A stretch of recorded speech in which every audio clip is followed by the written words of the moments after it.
My dear students, आज हम लोग बिग डेटा किसे कहते हैं तथा उसके एनालिसिस कितने प्रकार की होती है इसके बारे में जानेंगे कि बिग डेटा का यूज हम लोग कैसे कर सकते हैं, एनालिसिस कैसे कर सकते हैं और बिग डेटा होता क्या है।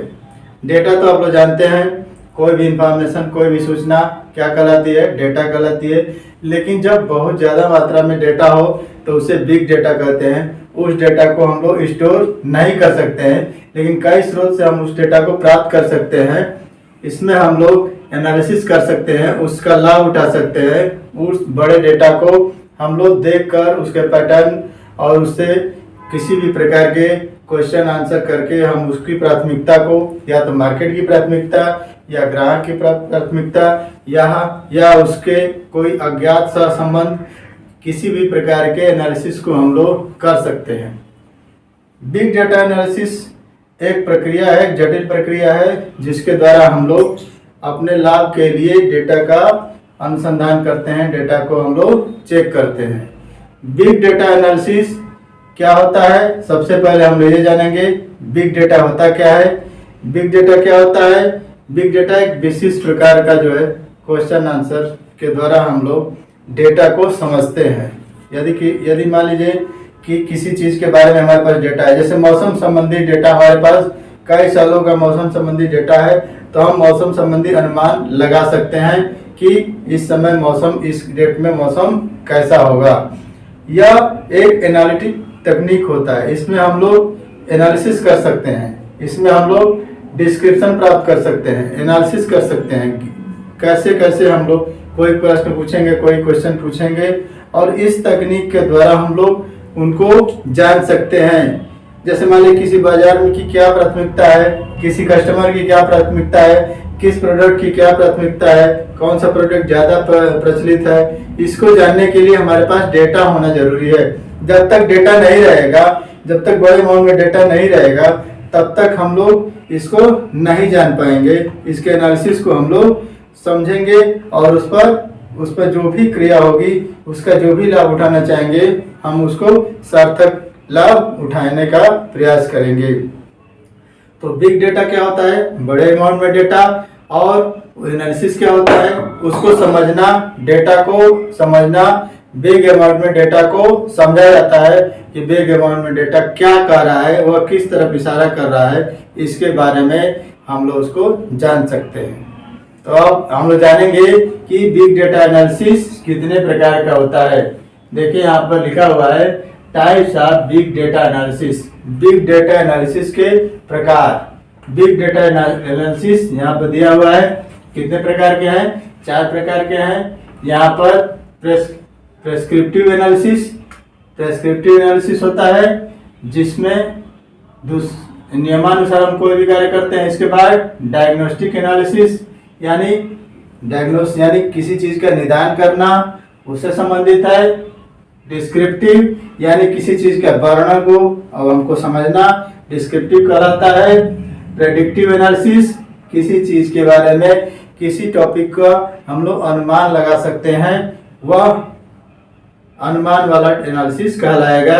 यानी प्री डिस्क्रिप्टिव यानी कि डिस्क्रिप्शन के आधार पर हम लोग प्रेडिक्शन लगा सकते हैं कि ये संभावना है, ये अनुमान हो सकता है। अब देखिए पहला है, क्या दिया है? Prescriptive analysis. नियमानुसार जो एनालिसिस होता है उसके बारे में क्या लिखा हुआ है?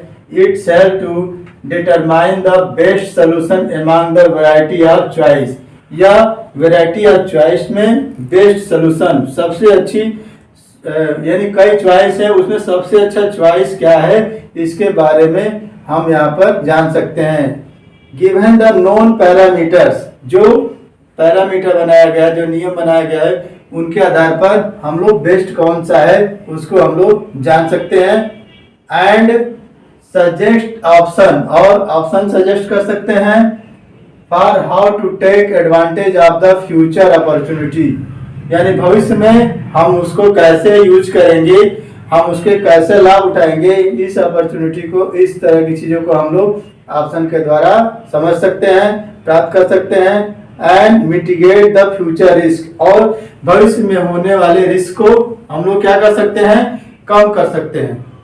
मिटिगेट मतलब हम किसी भी रिस्क को कम कर सकते हैं, यानी कोई चीज को कमतर करना, कम करना कब करेंगे, जब उसके बारे में जानेंगे यानी उसको समझेंगे, तब हम उसके रिस्क को कम कर सकते हैं। इसके बाद दूसरा क्या है, डायग्नोस्टिक एनालिसिस। डायग्नोस्टिक एनालिसिस क्या होता है, it consist of asking the question. यह क्या होता है, क्वेश्चन करता है, किसी भी प्रकार का क्वेश्चन करेगा, व्हाट डिड इट हैपन, यह कैसे हुआ, इसका क्या कारण है, इस प्रॉब्लम को क्यों हुआ, it's look for the cause of problem, इसके कारण का पता लगाएगा। It is used to determine what happen, यह इसका प्रयोग यह जानने के लिए किया जाएगा कि वास्तव में क्या हुआ है, कैसे हुआ है, क्यों हुआ है, इसको समझने में डायग्नोस्टिक एनालिसिस का प्रयोग करते हैं।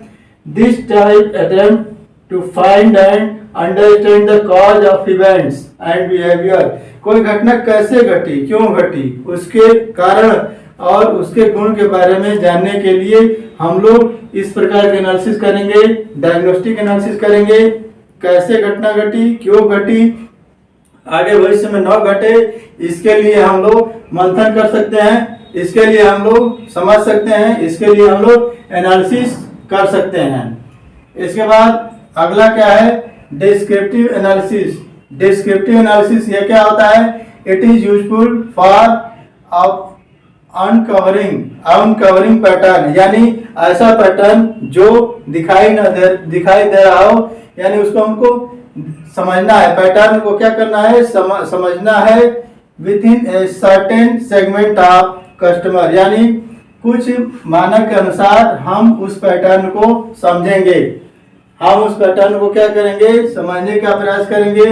It provide insight into what's happen historically, यानी हम इतिहास में क्या हुआ, यानी पीछे क्या बीता हुआ है, उसकी हिस्ट्री पूरा समरी हम लोग जानेंगे।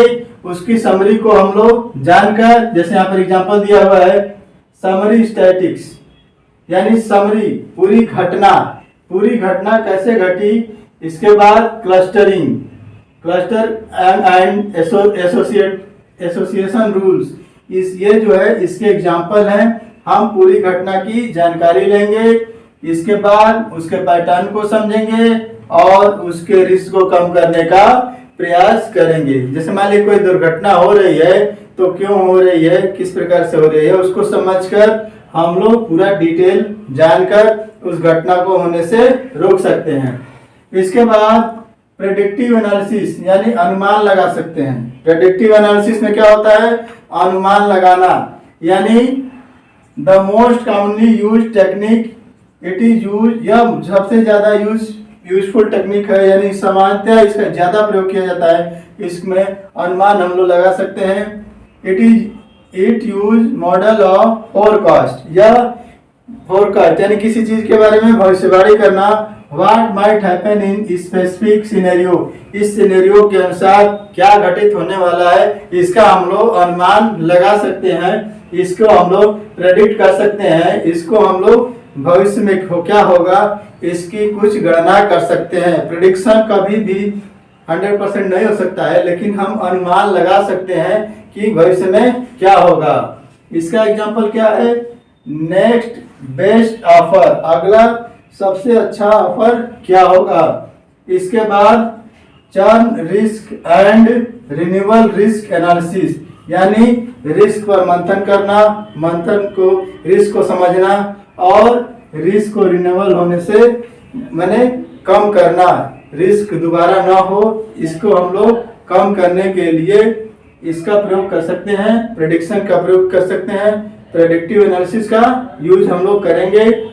तो बिग डेटा एनालिसिस में 4 प्रकार के एनालिसिस है। पहला एनालिसिस क्या है, प्रेस्क्रिप्टिव एनालिसिस, जिसमें हम लोग यह क्या करेंगे, सबसे बेस्ट चीज को सर्च करेंगे, ठीक है, और उसके लाभ को फ्यूचर में हम लोग लेंगे।